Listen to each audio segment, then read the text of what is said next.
ሰላም ጤና ይስጥልን ውድ ሪፖርተር ተከታታዮች የሰዓቱን ዜናዎች ቀጥዬ ያሰማችኋለሁ። በአማራ ክልል ዞኖችና ወረዳዎች በቀጣይ ጠንካራ የህግ ማስከበር ስራ እንደሚከናወን የክልሉ ርዕሰ መስተዳድር አረጋ ከበደ ተናገሩ። ርዕሰ መስተዳድሩ ይህን ያሉት የአማራ ክልል ከፍተኛ የስራ ኃላፊዎች የመንግስትና የፓርቲ ስራዎች የ9 ወራት እቅድ አፈጻጸም ግምገማ ባለፈው ቅዳሜ በተጀመረበት ወቅት ነው። ክልሉ በአስቸጋሪ የፖለቲካ ሂደት ውስጥ ሆኖ የምርጫ ሂደቱን ለማስፈጸም እየሰራ መሆኑን የጠቀሱት ርዕሰ መስተዳድሩ ከባለፉት ጊዜያት በተለየ መልኩ ሰላምን ለማስከበር እየተጋ እንደሚገኝም ተናግረዋል። ህግ የማስከበር ተግባራትና የምርጫ ስራዎችን በቅንጅትና በጥራት መስራት እንደሚገባ ያስገነዘቡት አቶ አረጋ ይህን ለማሳካት በቀጣይ ጠንካራ ህግን የማስከበር ስራ ይከናወናል ብለዋል። በዚህ መሰረት የክልሉ አመራር በቀሪ ወራት ጉድለቶችን በመለየትና በማረም ተግባራትን በትኩረት መፈጸም እንደሚገባው አሳስበዋል። የአማራ ክልል ፖሊስ ጠቅላይ መምሪያ ዋና አዛዥ የሆኑት ኮሚሽነር ጀነራል ዘላለም መንግስቴ በበኩላቸው የመላ አማራ ዞኖችና ወረዳዎች በክልሉ መንግስት ቁጥጥር ስር መሆን በሚችሉበት ሁኔታ ላይ ስራ ተሰርቶ ከፍተኛ ውጤት መገኘቱን ተናግረዋል። በዚህ መሰረት በመጪው ግንቦት 24 በሚካሄደው ምርጫ የክልሉ ህዝብ በነቂስ ወጥቶ መሳተፍ የሚችልበት ሁኔታ ተፈጥሯል። ይህም የተቀየረ ነገር መኖሩን ያሳያል። ነገር ግን ደግሞ የተጀመረው የህግ ማስከበር ስራ ተጠናክሮ ይቀጥላል ብለዋል። ክልሉ ይህን ቢልም የኢትዮጵያ ብሔራዊ ምርጫ ቦርድ በአማራ ክልል ምርጫ ለማካሄድ ምቹ አይደሉም ብሎ ያሳወቃቸውን የምርጫ ጣቢያዎች ሁኔታ እስካሁን አልቀየረም። በምርጫ ቦርድ መረጃ መሰረት በአማራ ክልል ከሚገኙ ምርጫ ጣቢያዎች ውስጥ 32 በመቶ የሚሆኑት ምርጫ ለማካሄድ ምቹ አይደሉም። የጤና ሚኒስቴር ወደ ውጭ ሀገር ለሚሄዱ ታካሚዎች የገንዘብ ገደብን የሚጥል አዲስ መመሪያ አወጣ። የጤና ሚኒስቴር ወደ ውጭ ሀገር ሄደው ለሚታከሙ ዜጎች አዲስ የአሰራር ስርዓት የሚዘረጋ የውጭ ሀገር የሕክምና አገልግሎት ቅብብሎች ስርዓት ማስፈጸሚያ መመሪያ በይፋ ስራ ላይ ማዋሉን አስታውቋል። አዲሱ መመሪያ ታካሚዎች የውጭ ሀገር ሕክምና ፍቃድ ለማግኘት በባንክ ሂሳባቸው እስከ 1 ሚሊዮን ብር እንዲኖራቸው የሚያስገድድ ነው። ሚኒስቴሩ በፍትህ ሚኒስቴር መመዝገቡን ባረጋገጠው በዚህ መመሪያ መሰረት ማንኛው ወደ ውጭ ሀገር ሄዶ ለመታከም ፍቃድ የሚጠይቅ ግለሰብ እንደ ህክምናው አይነት በባንክ ሂሳቡ ዝቅተኛ የገንዘብ መጠን መኖሩን የሚያረጋግጥ ሰነድ ማቅረብ ይኖርበታል። በመሆኑም ለተለመዱ ህክምናዎች 500 ሺህ ብር እንዲሁም ለንቅለ ተከላ ህክምና የሚሄዱ ከሆነ ደግሞ ቢያንስ 1 ሚሊዮን ብር በባንክ ሂሳባቸው መኖሩን ማረጋገጥ ይጠበቅባቸዋል። ይህ አሰራር በዘርፉ የሚታዩ ህገወጥ ተግባራትን ለመቆጣጠርና ታካሚዎች በገንዘብ እጥረት ምክንያት በውጭ ሀገር ለእንግልት እንዳይዳረጉ ታስቦ የተዘጋጀ መሆኑ ተገልጿል። መመሪያው የህክምና ቦርድ አሰራርን ይበልጥ ያጠነከረ ሲሆን አንድ ታካሚ ወደ ውጭ እንዲሄድ የሚፈቀድለት የህክምና አይነቱ በሀገር ውስጥ የማይሰጥ መሆኑ ሲረጋገጥ ለምርመራ የሚላኩ ናሙናዎችን በዝውውር ማከናወን የማይቻል ሲሆን ወይንም በከፍተኛ ወረፋ ምክንያት የታካሚው ህይወት አደጋ ላይ የሚወድቅ መሆኑ በቦርድ ሲረጋገጥ ብቻ ነው። ይህንን ውሳኔ የሚሰጠው የህክምና ቦርድ በየሳምንቱ እየተሰበሰበ ጉዳዮችን እንደሚመለከትም ተመላክቷል። ሌላው በዚህ መመሪያ ትኩረት ያገኘው ነጥብ የታካሚ ወኪሎችን የሚመለከት ነው። ማንኛውም ታካሚን ከውጭ ሀገር ህክምና ተቋማት ጋር የሚያገናኝ ወኪል የጤና ባለሙያ መሆን ያለበት ሲሆን ከጤና ሚኒስቴር የብቃት ማረጋገጫ ማግኘት ይኖርበታልም ይላል። ወኪሎች ለታካሚው የተጋነነ መረጃ መስጠት የተከለከለባቸው ሲሆን በውጭ ሀገር በሚሰጥ የህክምና ስህተት ወይንም የጥራት ጉድለት ለሚከሰት ጉዳት ተቋማቱ ካሳ እንዲከፍሉ የማድረግ ኃላፊነት ይኖርባቸዋል። መመሪያውን በሚጥሱ ወኪሎች ላይ የብቃት ማረጋገጫ እስከ መሰረዝ የሚደርስ እርምጃ እንደሚወሰድ በመመሪያው ተመላክቷል። ከሳምንት በፊት በአላማጣ ከተማና በዙሪያው በሚገኙ ገጠራማ አካባቢዎች የተጀመረው የተኩስ ልውውጥና ግጭት ተባብሶ መቀጠሉን ሪፖርተር ያነጋገራቸው የአካባቢው ነዋሪዎች ገለጹ። በውጊያውም የህወሓትና የፋኖ ታጣቂዎች በአንድነት ተሰልፈው ከመከላከያ ሰራዊት ጋር እየተታኮሱ መሆናቸውን ነዋሪዎቹ ገልጸዋል። የአማራና የትግራይ ክልሎች በተናጠል የአላማጣ ከተማ ከንቲባ አድርገው ሾመዋቸው የነበሩ የቀድሞ ከንቲባዎች ደግሞ ለግጭቱና ለፖለቲካዊ ውጥረቱ የፌዴራል መንግስቱንና ህወሓትን በየፊናቸው ከሰዋል።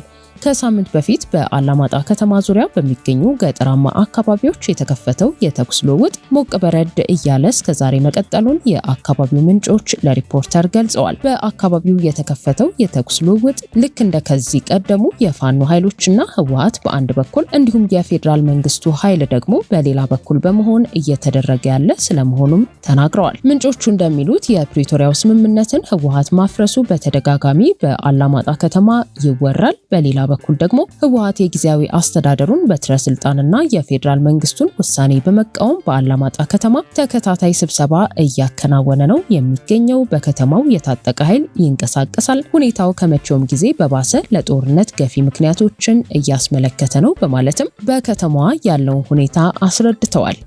አሁን ውጊያ ከነበረው በደንብ ተጠናክሮ እየቀጠለ ነው።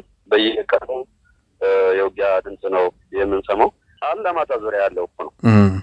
ራያ አላማጣ እና ከተማ አላማጣ አይደለም የሚባለው። አሁን አላማጣ ሲባል ከተማው አለ፣ ከተማ አላማጣ ይባላል። ገጠሩ ራያ አላማጣ ነው የሚባለው። አሁን የምነግርህ በገጠሩ አካባቢ ግጭት ነው። ከከተማውም ጀምሮ ከ3 ቀን ከአርብ ጀምሮ ስብሰባ ነው ያሉት። የመቀሌ ያለውን ተልእኮ ይዘው መጥተው ኦልሞስት ወደ ታደሰ ፌደራል መንግስት ለ6 ወር እንዳራዘመለት ይታወቃል ስልጣኑ። በቀድሞ የአቶ ጌታቸው ረዳ ጊዜያዊ አስተዳደር ጊዜ የአላማጣ ከተማ ከንቲባ የነበሩት አቶ ዝናቡ ደስታ አሁን ላይ በከተማዋ ያለው የህዝቡ ስነልቦናዊ ሁኔታ በፍርሃት የተሸበበ መሆኑን ይገልጻሉ። ታጥቆ የሚንቀሳቀስ ኃይልን የሚያየውና ከድህረ ጦርነት የፖለቲካ ድባቴ ያልወጣው የከተማዋ ነዋሪም በሁኔታዎች ተስፋ እየቆረጠ ስለመሆኑ ገልጸዋል። በመላ ትግራይ የሚታየው ሁሉን አቀፍ ፖለቲካዊ ንግግር አለመኖርና ፖለቲካዊ መቃቃር ማየት በአላማጣ ከተማም እንደሚታይ ያነሱት የቀድሞ ከንቲባ ሁኔታዎች እጅጉን ስርዓት አልበኝነት ያየለባቸው መሆኑን ይገልጻሉ። አላማጣ ከተማ አሁንም ህብረተሰቡ ከጦርነት ድባብ የወጣ አይደለም። አሁንም ተረጋግቶ እንደሚኖር ያለ አለፍ እያለ ሁለቱም አካላት ግጭት እየተነሳ ዛሬ ወደኛ መጣ፣ ነገ ወደኛ መጣ። የተረጋጋ ኑሮ እንዳይኖር፣ የግጭቱ ሰለባ እንዳይሆን ትልቅ ፍራቻ ነው የሚኖርበት ያለ። ያን በቃ እዛ አካባቢ ህጋዊ ያልሆነ ታጣቂ የበዛበት ስለሆነ እንደ ፍላጎት ሰርተህ በነፃነት መንቀሳቀስ የማትችልበት ደረጃ ላይ ነው ደርሶ ያለው። ብዙ የታጠቁ ቡድኖች አሉ እዛ አካባቢ። በጣም ህገወጥ የሆነ ስራ የሚሰራበት አካባቢ ነው ያለው። ሰው አሁንም ይታፈናል፣ ይሞታል፣ ይመታል፣ ይዘረፋል፣ ይቀማል፣ ማገራቱ ይመታል። ሁሉ ነገር ነው ያለው። በጣም የሚደረገው ያለ ግፍ ሌላ ቦታ ላይ እንደዛ ይፈጸማል ብለህ የማታስበው ግፍ ነው የሚፈጸመው ያለ እና ህብረተሰቡ የመኖር ተስፋው በጣም በወረደና ተስፋ በሌለበት ሁኔታ ላይ ነው ያለው። መቼ ነው የምሞተው ነው እንጂ መቼ ሰርቼ ኑሮዬን ገፋለሁ የሚል አስተሳሰብ የለውም በአሁኑ ሰዓት።